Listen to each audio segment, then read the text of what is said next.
Hello, I'm Kaylee Rose Evans. In this video, I'm going to be talking about why negotiation techniques can be taken from hostage negotiation expert Chris Voss. I'm making particular reference to his book, which is called Never Split the Difference. I think it's an amazing book and I really recommend that you listen to it on audio because the voice is just amazing. But anyway, in this video, I'm going to be focusing on what he discusses around the power and how we can never really underestimate the importance of someone's right to autonomy and someone's human need for autonomy. So that relates to people's deep-rooted desire to have control over their own lives. Specifically, he talks about the importance of knowing the difference between when someone's saying yes just to appease you and when someone actually means yes. So he says that there's three types of yes, which he calls a confirmation yes, which is a simple affirmation, and that's no promise of action really. A counterfeit yes is when someone plans on saying no in the future, but you're putting so much pressure on them, or they feel so under pressure that they say yes because it's easier in the moment. And then there's a commitment yes, which is the real deal. That's when someone really believes that what they're saying yes to aligns with what's important to them, and it's sort of like based on their own decision as opposed to feeling like they're doing it because it's something that you're suggesting. So I don't know if you can think about this, but I've been considering loads of situations in social work where this has been apparent. So I was working in a rehabilitation centre and this was my first role in social work. And a lot of the time people would go through intensive therapy and then at the end of that they'd get the opportunity to consider their plans for returning home. Often people would look at having some care and there'd be a big meeting and various professionals would often say it'd be really good for you to continue to have some support when you get home. Often people were happy to receive it, but sometimes you could tell that people definitely didn't want it. People saw it as like taking their independence away. In these meetings, sometimes it could be really intense because the person would also have a family member there and there would be a lot of people around the table. I was new to the role, so I was still gaining skills around how to manage this situation. If you've been in a situation where there's lots of different opinions in a professional setting, you know what it's like and it can be difficult to manage. I learned something important when I followed up with a person who'd agreed in the meeting to accept support.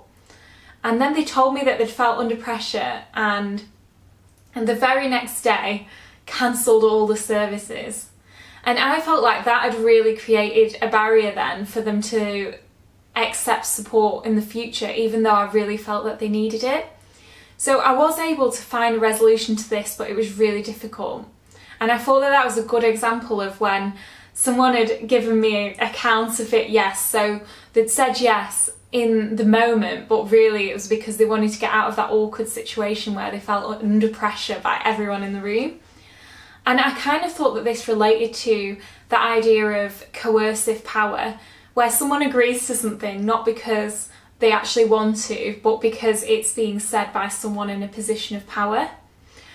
So obviously social workers do have power, and it's important for us to recognise that. We have power to enable people to make their own decisions, and I think that that can often be way more powerful than us forcing it on people. So I've learned over time that it's better to ensure people have all the information to make a better choice for themselves. So another situation in the same setting, I managed to assess a person beforehand, so I was very clear on what they wanted and what they didn't want. And in this case, it was important that they had access to the information and advice from the people around the table, but not necessarily that they agreed to something up front.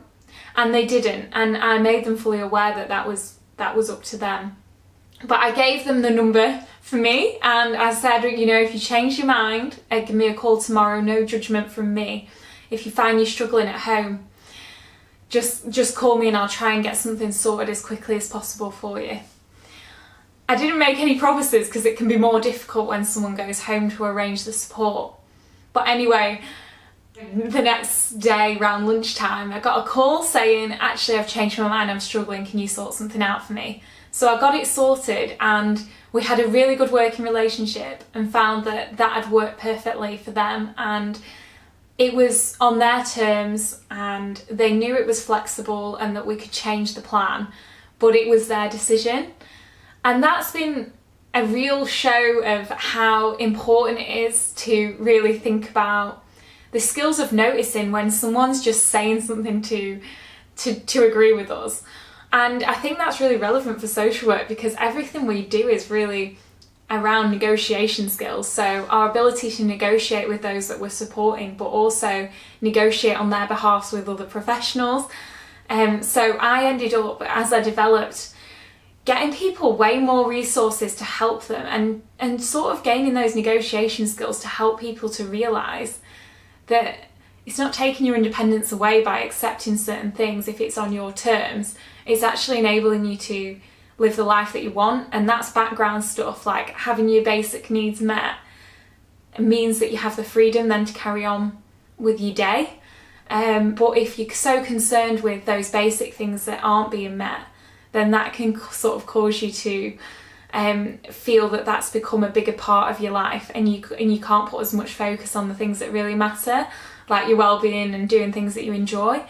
So that's just an example from me, but I really recommend that you read the book because there's so many interesting insights. I think I'll do another video showing how the negotiation strategies helped me in a situation with a manager where I needed to negotiate for myself. And if I hadn't have negotiated, maybe my own well-being would have declined. So that'll come up. But anyway, if you like this video, if you could like and subscribe, that'd be great. And thanks again for watching my videos.